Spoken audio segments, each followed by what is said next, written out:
煮咗個麵，咁得啲菜乜都冇，爭啲嘢，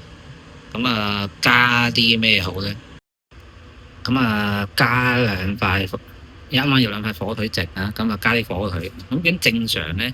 咁落個煎啦加埋隻蛋咁啱啱好啦，咁但係今日教啲更加懶人嘅方法微波爐煎火腿。咁做個比較咧，咁我陣間會有一塊落鑊煎嘅跟蛋煎咁當然啦，呢全香煎唔好理我先咁而家攞呢塊嘢落去叮，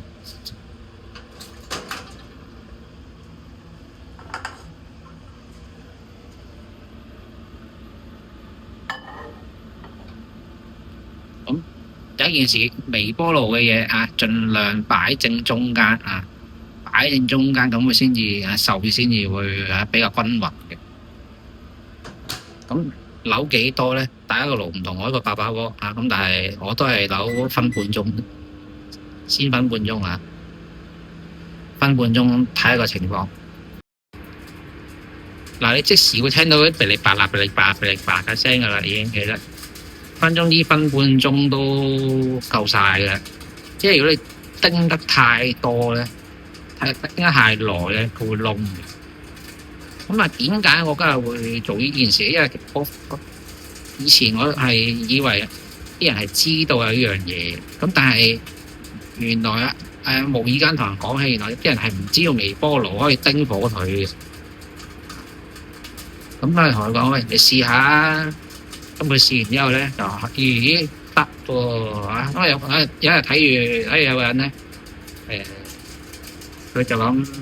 生拍啲火腿咁唔知佢揾佢錄定咩啦？點知佢係冇有俾你嗰個，但係佢冇攞嚟叮咁話你試下攞啲金妹，佢攞啲金妹而家啲火腿好貴金妹48蚊2包。咁我呢個啲 cheap 嘢嚟嘅已經係大家而家啲火腿好貴。咁我而家10幾秒，其實我覺得應該係差唔多不如我停一停先。